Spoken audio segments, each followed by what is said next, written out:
Hey everyone, this is Brown at IF Brown, and tonight we are going to be talking about Coldblood. This charming cyborg character with the gun pointed right at you, the reader. Yes, you.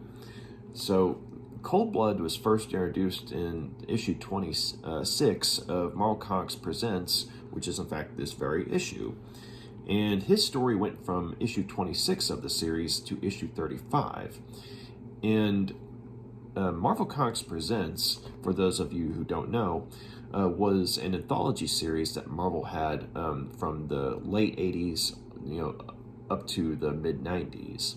And the way each issue was formatted was in such a way that, say, each issue had 4 8-page stories. Sometimes these were, say, single, stories, just like one-off stories, or sometimes these were, multiple, chapter stories. In the case of Coldblood, his story ran from issue 26 to 35, which is, about, 10 chapters worth, or, 10 stories worth. So if there was like a trade paperback ever put out for Coldblood and that collected this arc in particular, it'd be the equivalent of 80 pages. But Coldblood was created by the team of writer Doug Moench and artist Paul Gulacy. And these two guys had actually collaborated on more than one occasion. Their most famous collaboration is arguably the work they did on the series Master of Kung Fu, which starred Shang-Chi. And those of you who like the Marvel Universe movies, y'all are probably familiar with who Shang-Chi is. And so if you like Shang-Chi, definitely check out the series Master of Kung Fu. There are several trade paperbacks available of it. I myself have never actually read the series, but I've seen artwork from it, and it's pretty good. And I've even seen some of Paul Gulacy's work on there too. But anyway, this is probably their most well-known collaboration. But another collaboration I can attest to in terms of the creative team's quality was for the miniseries Batman vs. Predator 2 Blood Match, which in my opinion was one of those instances in which the sequel was better than the original. Not to say that the first Batman vs. Predator miniseries was bad or anything, but just I think that with this second miniseries that the two of them worked on, it basically was an improvement over what came before. And so I can definitely say that these two work well together.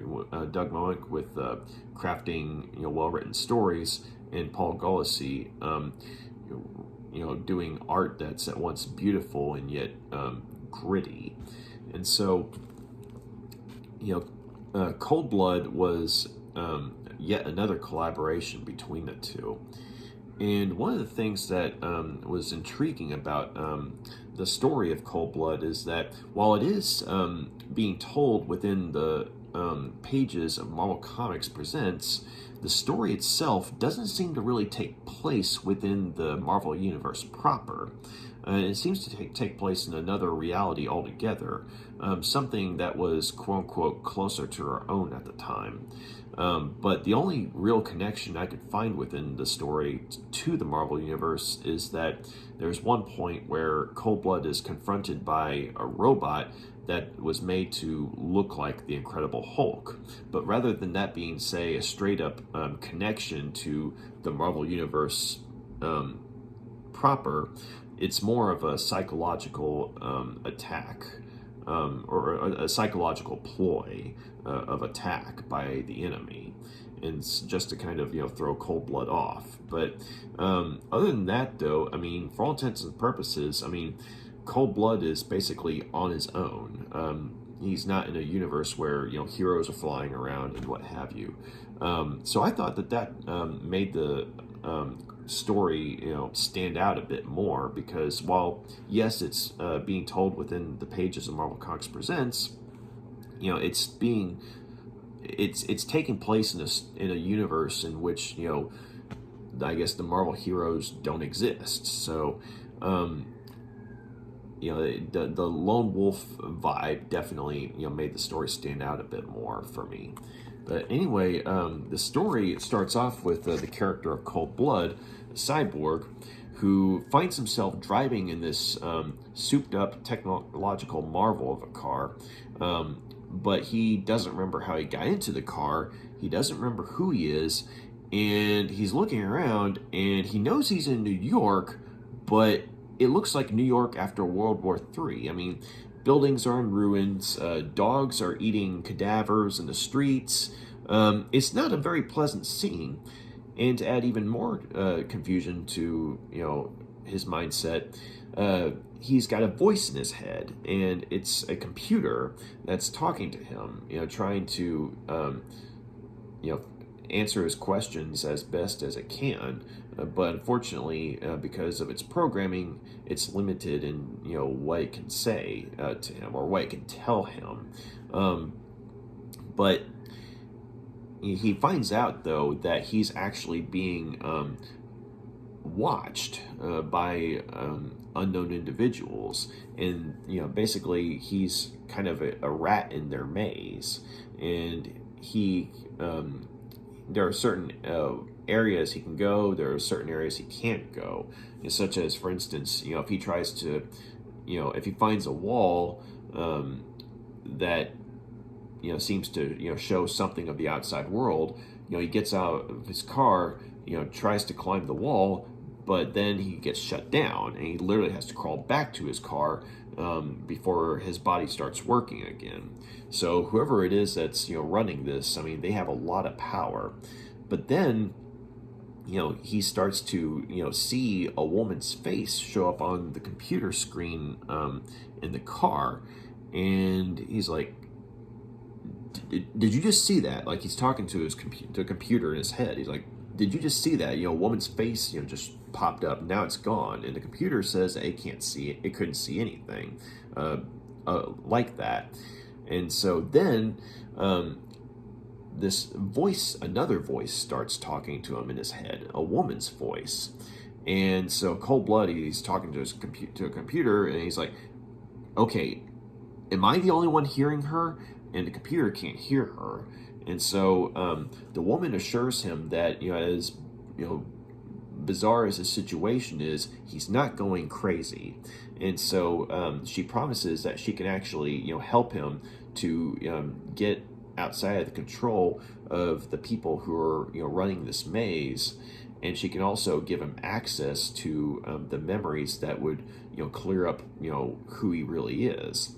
And so, with her help, Coldblood, he's able to drive the car, to, it looks like the ruins of a library, but it's actually a part of the base of those who are pulling the strings. Like, he's being attacked by all these cybernetic soldiers, and thanks to his marvelously upgraded body, he's able to use his weapon systems to fight back.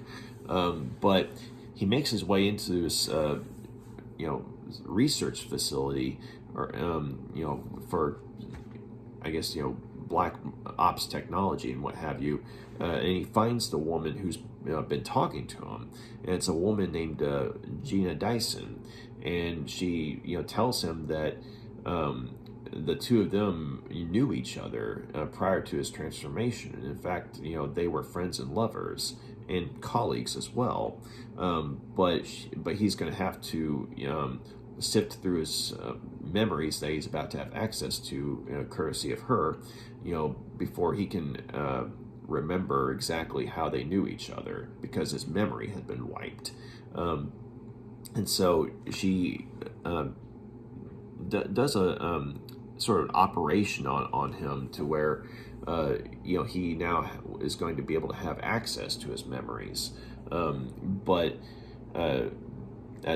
unfortunately he can't stop to sit down and take everything in, because enemy forces are coming at him, and Gina tells him to run, but once he finds out the truth, not to judge her too harshly.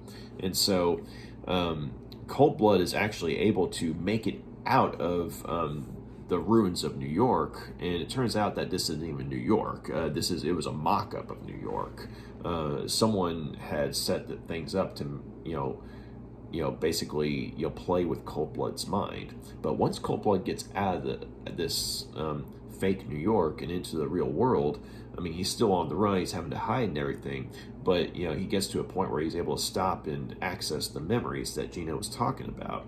And he finds out that he used to be a guy named Lieutenant Colonel Eric Seven, who was in charge of security for Project Ultratech, which is a military project that he didn't know, necessarily what it was for, but it was kind of on a need-to-know basis, and he was just in charge of security for it. But one day, his colleague, friend / lover, Lieutenant Gina Dyson, comes into his office and confesses to him that she's become aware of. I mean, she knows what the project really is, and once she saw what they were really trying to do, she had to tell someone. And so. It turns out that Project Ultratech, while it's on the surface a top secret military project, it's actually the brainchild of a scientist named Mako, who, as Gina has found out, is more or less a mad scientist working for the military, but is misappropriating the funds that they're giving him for the project to basically do his own project. And what he's trying to do is, I mean, he's already a master at creating artificial forms of life, robots, specifically for combat purposes. But he is wanting to design the first fully functioning cyborg, the fusion between man and machine. And so, all he needs is, a successful test subject, because so far his prior efforts haven't, borne fruit, or the fruit they did bore weren't satisfactory, and so Gina asks Eric to get proof of all this, and so Eric, in fact, does find proof, but unfortunately in the process, he's caught by Mako, and Mako and his forces set things up to where Eric ends up driving over a landmine and basically getting blown to pieces. And so as he was dying, with his limbs gone, Mako's forces came and they got his body, cauterized, the wounds that they needed to, so that he would survive intact to surgery. And the person who was going to be doing the surgery on him was, in fact, Gina, who, for the purpose of Project Ultratech, was a cybernetic surgeon. And so she's the one who turns Eric into Coldblood. And it turns out that Coldblood, or technically Coldblood 7, is the first fully functioning and successful cyborg that Mako has been able to have created. And so, his own agenda is, he's basically wanting to show Coldblood off to representatives of his real superiors, people who are working in the shadows, to basically have, the full power in the world, of, say, Black Ops technology and military hardware.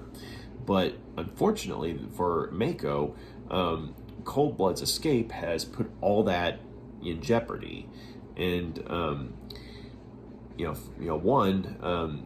only technology he can show off to his clientele are his robots, which are basically a series of heavily armed exoskeletons that a person can get inside of and navigate in, kind of like a walking car with weapons on it. But his clients already knew about this. But when they find out that Coldblood's a no-show, because Mako was promising them a fully functioning cyborg, they bail on him. And so, at this point, Mako, who is already less than sane, basically, destroys all of their helicopters, blowing them out of the sky, to where it's like, now he's cutting his ties with his masters, and he's a king, a mad king in a kingdom going up in flames. And he captures Gina, and and she admits that she was helping Coldblood because of who he used to be. And he basically lets Coldblood know that he has his former lover held captive, and if he doesn't come back to the facility, he can't guarantee her safety. And at this point, she's being tortured by these small robots that are nonetheless armed with weapons of interrogation, or tools of interrogation, I should say. And so Coldblood, against his will, ends up having to go back to the facility to go through Mako's mind games, as well as his literal army of robots, in order to save Gina. And so Coldblood, I thought, was a very fascinating story, very derivative of things like the old sci-fi psychological drama show, the British show, The Prisoner, or even Doug Moench's prior work with the cybernetic character, the original Deathlock, which he co-created with Rich Buckler, excuse me. So there was already shades of other works here, but the funny thing is, while obviously the original Deathlock, Luther Manning, which Doug Moench was co-creator of, he came first, since he was introduced in the 70s, and his story took place in the then future of the 1980s. This story, it was actually written in the late 1980s, and he actually, in Coldblood, actually predated the second Deathlock, Michael Collins, which came out in the early 90s. And so I thought that was rather interesting. Like, there's a connection to Deathlock in a way, but at the same time, Coldblood came before a certain Deathlock. And so, it's kind of like a little circle there. But also, I really liked, the sort of espionage thriller aspect to the story, because Doug Moench is really good at doing sort of detective type stories. I mean, the guy co-created Moon Knight, and did the work on his first series with the artist Bill Sienkiewicz, and he also did a lot of work on Batman over the years. So him doing sort of detective story slash espionage thriller, plus the whole cyberpunk element, Moench's quite at home. He's in his element here. And Paul Gulacy, as far as art goes, it's just beautiful. Just about every page of work that he does, I mean, it's like a cinematic, sense of, grace when it comes to, transition and what have you, from, panel to panel.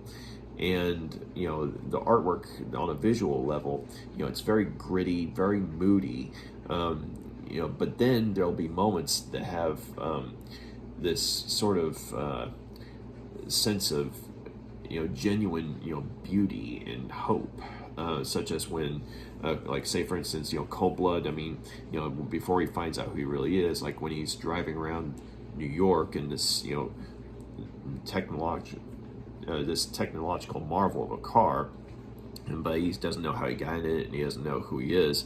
But and of course, the artwork is very dark and shady and very ominous.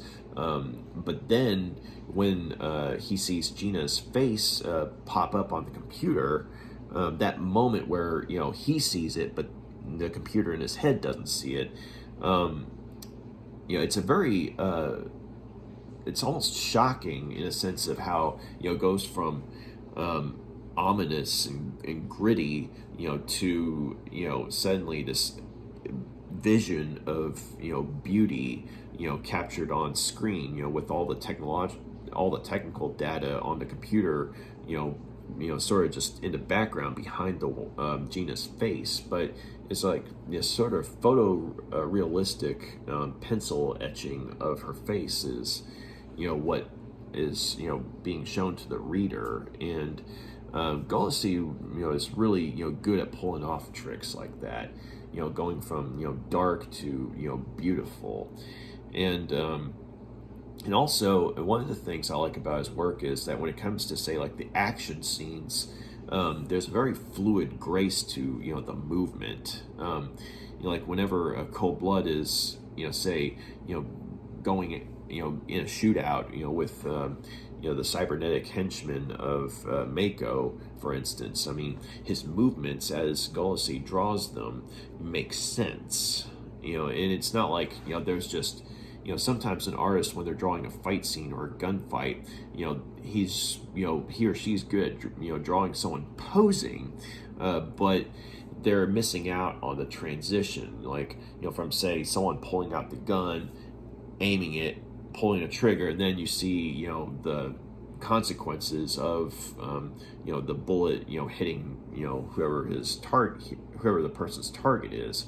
But here, though, it's like you see all that, and that's something that I really appreciate with an artist, and the fact that you have all that going on, plus with Paul Gulacy's almost photo realistic type of artwork, at least in terms of how he pencils stuff, it looks very graceful and very realistic. And I liked how even when things get to more fantastical, such as, say, when Coldblood himself is involved. I mean, you've already got a cyborg character driving around in a sort of souped up car that's kind of like Kit from Knight Rider, except the car itself isn't talking; it's the computer in its head that's talking.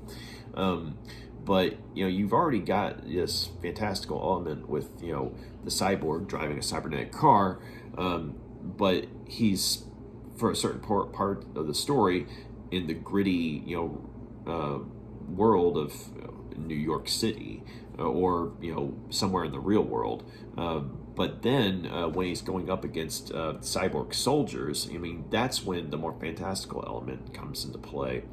And Gulacy does a really good job of making it sort of grounded in reality, in a sense of how the characters move and how they fight and what have you. So this was like watching a very well done Saturday morning cartoon, in terms of quality. Like, say, for instance, the action scenes of like something like Batman the Animated Series, or X-Men, something like that. It's that kind of visual quality. But in this case, it's definitely written for someone with a more adult mindset, in the sense that you've got someone trying to find out who they really are, the horror of not knowing who they are, and not knowing who's talking to them. I mean, whose voices in my head are real, that kind of thing. Plus, the whole idea of, I mean, of course, the idea of someone in the military having their own agenda, as say, that's in contrast to the actual military agenda. I mean, that's nothing new. I mean, I'm sure stuff like that goes on in real life all the time, but it definitely makes for good stories. As I'm sure people can attest to. But this was definitely an instance where, I mean, it could have been. It's something that could easily be a good story in and of itself. I mean, with that kind of element. But the fact that the antagonist is literally a mad scientist who has the power of military backing, and he's using it for his own ends. I mean, that's something that's pretty spooky, and especially the way that Mako is written. I mean, you see this guy who, I mean, he sort of has a facade of normalcy, but then as the story goes on, you see that this guy is batshit insane. I mean, if it gets to a point where, I mean, you know, if he's willing to literally blow his, you know, potential clients out of the sky, I mean, like to a point where, you know, I mean, the helicopters that they're taking off in are literally, you know, blown out of the air. I mean, they're dead. I mean, and he's, you know, throwing his head back, you know, and watching the flames and cackling like a maniac. I mean, and yet he still maintains, you know, that kind of power, despite the fact that he just got, you know, murdered people in cold blood, and, you know, people saw him murder, you know, people in cold blood, but he still has the power to do what he wants to do. Like, he's literally a mad emperor in a burning kingdom at this point. And so it's a pretty spooky, you know, character that, you know, especially if you're, I guess, of a more mature mindset, you know, you can, you know, appreciate the depiction of madness. I mean, it's already a crazy story, and, you know, Mako clearly gets off on tormenting Eric, now Coldblood, you know, with, you know, sort of an ever-changing sense of, you know, a chaotic terrain, like the type of obstacles he'll throw in his way. You know, they sort of are meant to, you know, make, you know, Eric question his sanity, you know, that kind of thing. In fact, I mean, there's a very, very unnerving moment later on in the story wherein Gina was able to get loose with some help, mind you, and she comes across Eric, Coldblood, and unfortunately, though, this is a point where while Eric has had access to his memories and he has more autonomy, as the computer that was, you know, put into his mind is telling him, once we go back to a facility, to Mako's facility to save Gina, we're not going to be protected from his influence. I don't know what he's going to do, but if he tries something, I can't guarantee that I'll be able to, you know, block his influence. And unfortunately, while Coldblood is able to maintain some form of autonomy, he is unfortunately prey to Mako's skill at crafting hallucinations, you know, within the mind of Coldblood. And it's right at this point where, you know, Gina and Coldblood come across each other. And at first Gina is relieved to see him, but, you know, he's got his gun on her because in his mind, you know, he's seeing, you know, her, you know, as sort of this rotting corpse, you know, being devoured by vultures, but yet she's, you know, talking like everything's fine. And so, you know, in his mind, you know, this is just another hallucination being brought on by Mako. And at this point, his computer, you know, the computer in his head, the one's been, you know, trying to help him, has fallen prey to Mako as well. And it keeps telling him, you know, anything I say is a lie, or the only truth I say is, you know, such and such. And it basically keeps contradicting itself. And then, I mean, it's, you know, basically telling him that, you know, this, you know, shoot her. It's not the woman you're looking for. And so it's a very tense moment, and Gina's basically having to resort to, you know, a psychological battle of wits, you know, to get through to both Coldblood and the computer in his head to, you know, break through Mako's programming.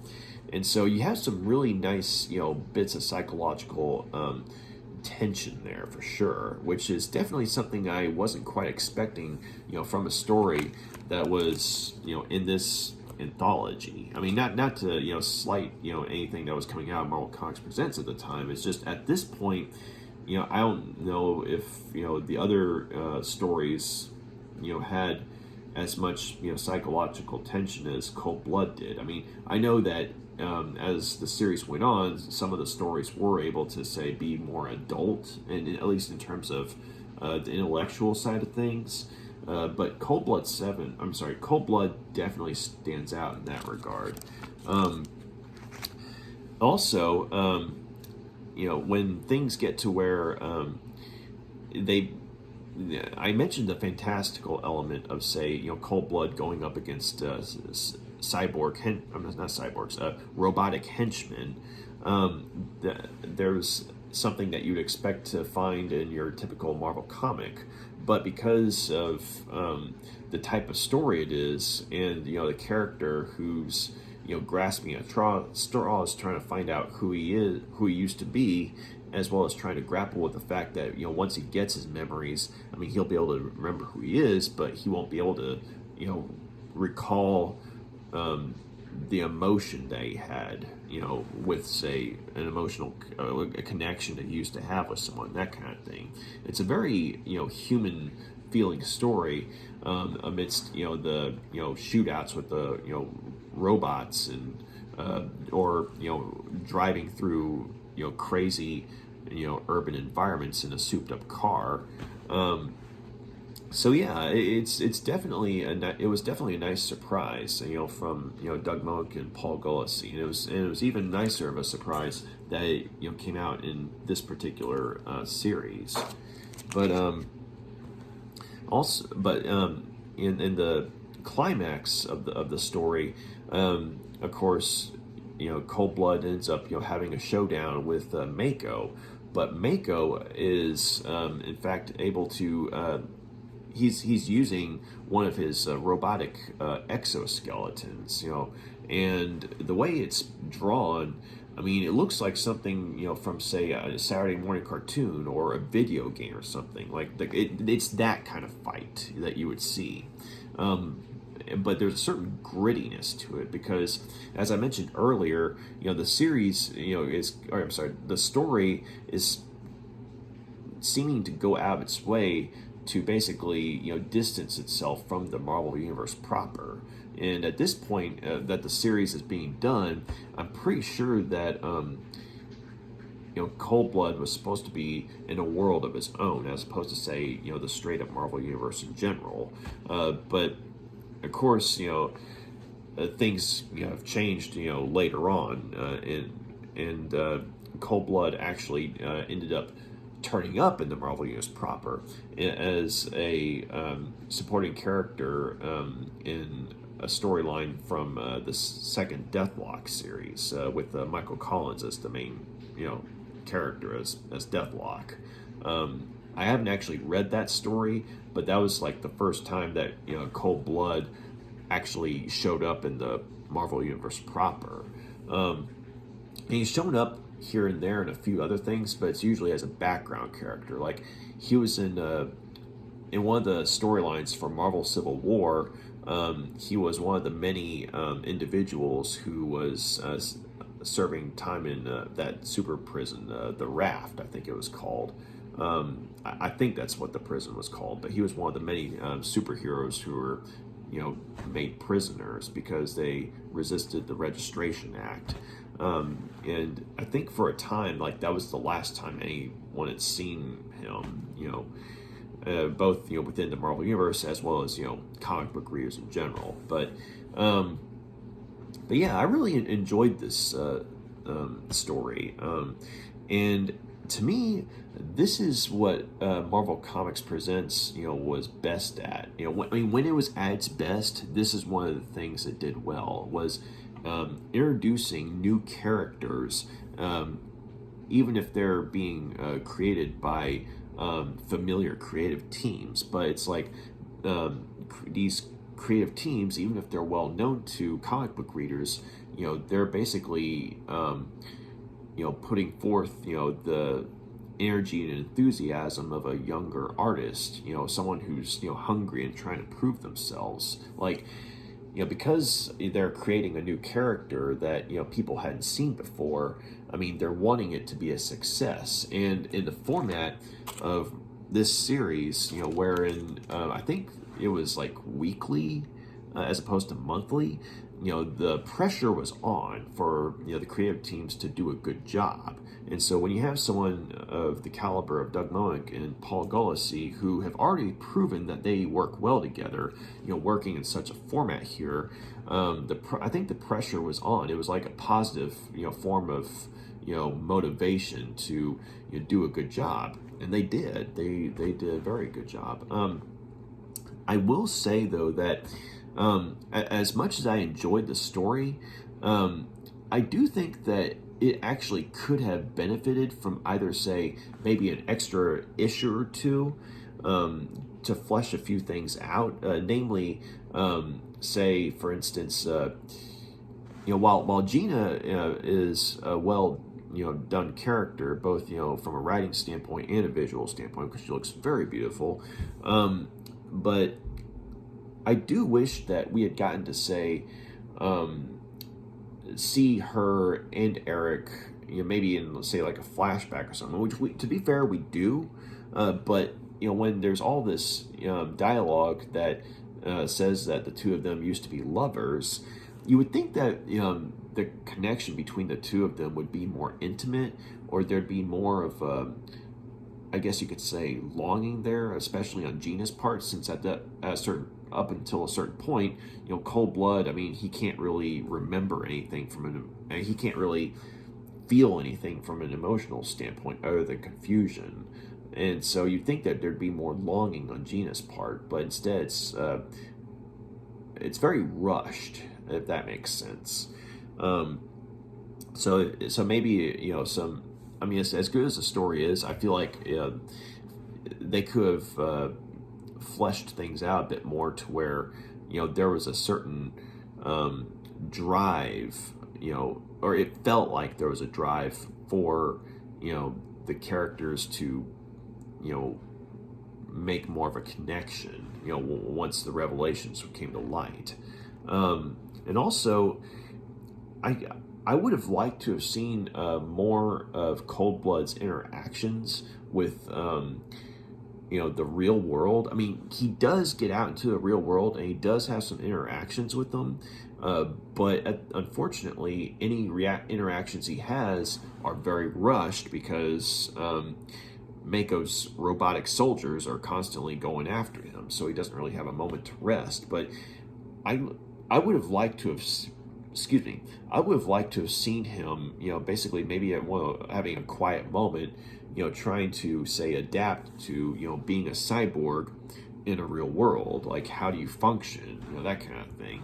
Because within this story, I mean, since he's literally the first, fully functioning cyborg, I mean, and the fact that,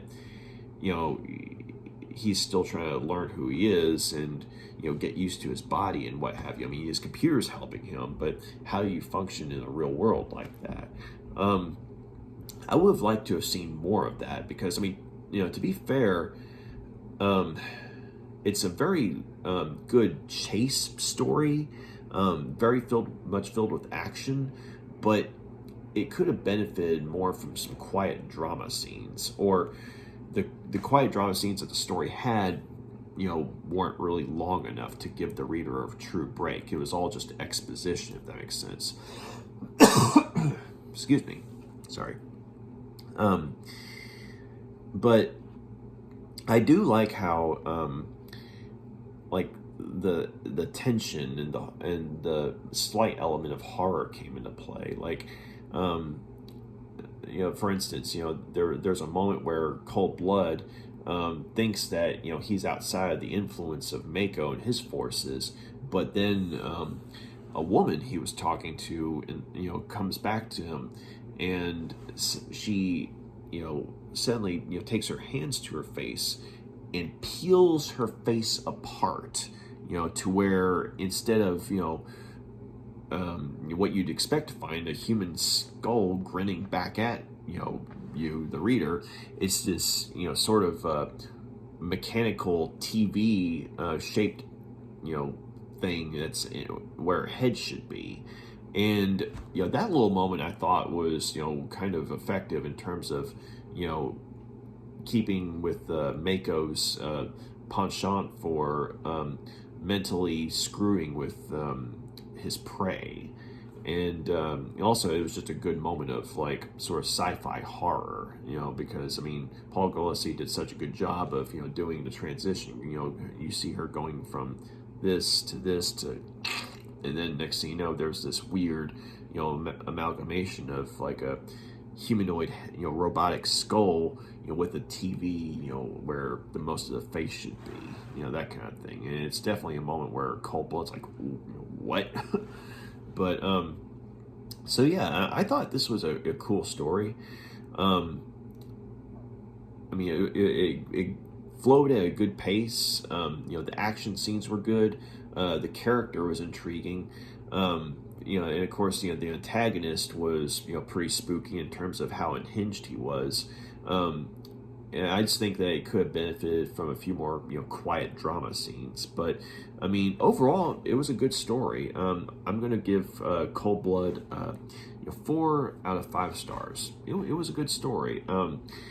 I know he popped up in a few other stories within the Marvel Universe proper, but I would have liked to have seen Doug Moench and Paul Gulacy come back to this character, because, I mean, semi-spoiler, the way the story ends, Coldblood and Gina, they're riding off into a sunset in a really cool car, which is the same car that Coldblood's been driving in. And so they've got this cool futuristic souped up car that they're driving in, and they're driving off into the sunset into an uncertain future, because I mean yes, they get out of, they're able to triumph over evil and what have you, but at the same time, just because Mako's been dealt with, that doesn't mean that the people that he works for, the people that he really works for, are out of the picture. And Gina even says something to this, and Coldblood just sort of says, hey, we'll deal with them when they come after us. We'll burn them. And so, I mean, I like the fact that it ended on a high note for them, in the sense that the guy literally got to drive off into a sunset with a beautiful woman, after finding out who he used to be and everything, so a guy, a girl, cool car, sunset. It was a very nice ending, I thought. And I do appreciate the fact that, considering, how deeply entrenched Mako was in things, that, the forces that, he worked with, basically their reach is still strong. And you know that if, Moench and, Gulacy had come back to this character, they probably would have, done, a story which, had a lot more elements at play, with corrupt forms of I guess military or government forces coming after them, but that never happened. But it would have been nice to have seen, though. But yeah, I enjoyed it. It was a good story. Coldblood, 4 out of 5 stars. And just as a bonus, I'll go ahead and show you all the cover art of the issues in which Coldblood appeared. So at this point in time, there was like a front and back cover on these issues. And so here's 26. And also, yes, that is Havoc from the X-Men. In fact, that's Havoc in a story that I had already reviewed, Havoc, Pharaoh's Legacy. And so I liked how, Pharaoh's Legacy kind of, goes along with Coldblood's story to a point. But there you go. Here's the back. You got Grey Hulk and Black Panther. Really good artwork. Beautiful art by Paul Gulacy.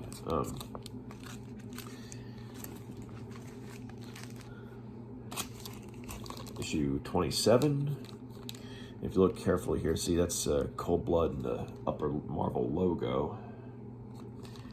There's Havoc there. There's Black Panther. There's American Eagle.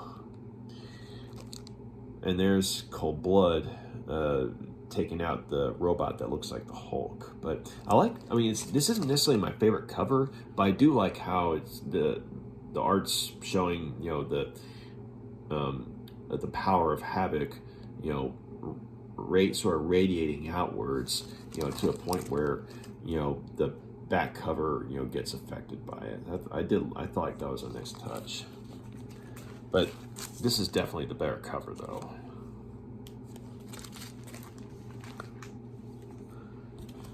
Okay, here's 28. And you got Mark's, I believe it's Mark Silvestri. You know, he went on to do a bunch of stuff for Image Comics. He was also an X-Men artist at the time.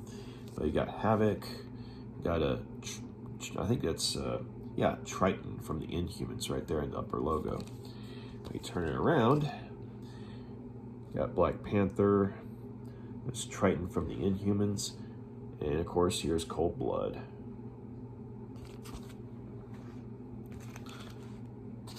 At 29, there's Quasar in the Marvel logo, and then you got Havoc, and then you got the Wolverine on here because at this point in Pharaoh's Legacy, Wolverine, you know, showed up to help Havoc out. But then, of course, you come back around here. You got Quasar, Black Panther, and our star, Coldblood. Yeah. So we got 30, Black Panther, the Marvel logo, Wolverine, Havoc. And turn it around. Got Lear, Black Panther, and Coldblood. Let's see, you got issue 31, and the cover artist was John Bogdanoff. He did a lot of work for Superman Man of Steel series. You got Havoc being, you know, crushed to death by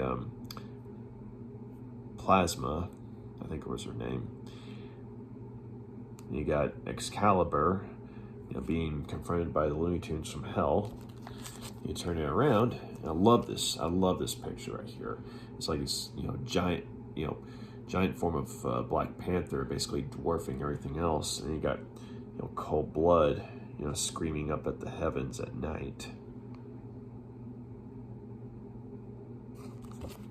And never thought I'd see this, but Todd McFarlane did some of the artwork, or at least he did some cover art here for Marvel Comics Presents.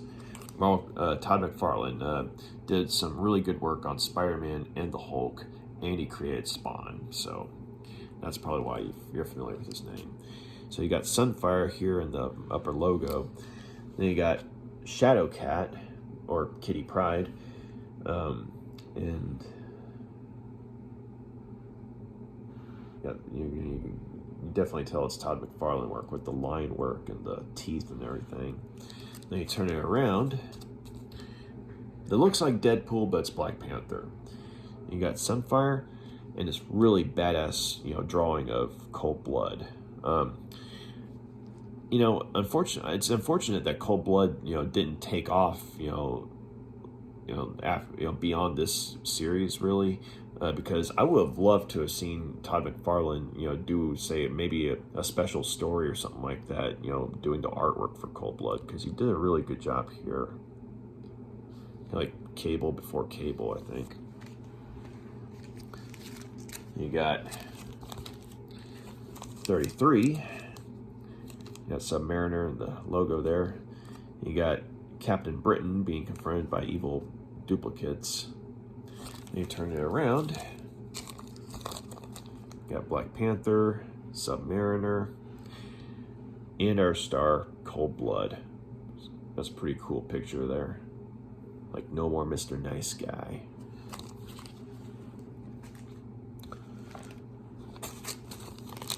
$34. Yeah. 30, yeah, so I want to make sure I have the right one. So you got issue 34, you got Captain America in the logo, and you got Megan from Excalibur having a really bad day where it seems like everything in the kitchen's trying to kill her, kitchen or living room, wherever that is. Then you turn it around, Captain America, Coldblood, you know, very nice, you know, use of shadow there. And then last but not least, issue 35, which contained the final chapter of the Coldblood story. And here he is in the corner here. You got this really nice picture of Nightcrawler from in his time as Excalibur going up against I guess they're pirates or something. And you turn it around here. Black Panther, our star. There's Gina in the background there. And her. So yeah. So there we are, guys. That was Coldblood. If you get a chance, if you're able to, find a way to get these issues, it's Marvel Comics Presents issues 26 through 35. I would highly recommend checking those out because that way you get the whole Coldblood story. But also, you'll have the bonus of getting the full-on Marvel Comics Presents experience in the sense that you'll see the other stories within the issues. But yeah, it was a good sci-fi, sort of espionage mystery with action thrown in, that kind of thing. But yeah, I'd recommend getting it, and it'd be cool if Marvel would put this out in a trade paperback or something. But thank you very much for taking the time to check out my review. You got any questions, comments, please drop a line, let me know. Any feedback, I would love to hear.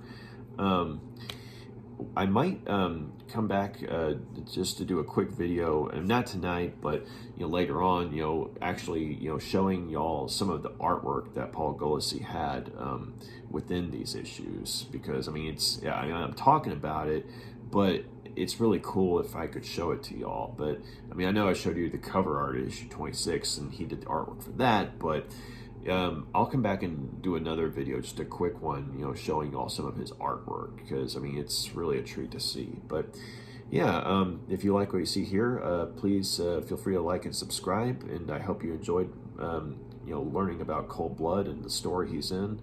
And as far as the creative team, Doug Moench and Paul Gulacy, they're both really good when they work together, and they're both good when they're working solo too. So any comic book readers, new and old, definitely check out stuff by those guys. But y'all have a good night. I hope y'all have a good Thanksgiving tomorrow. Y'all take care. Bye.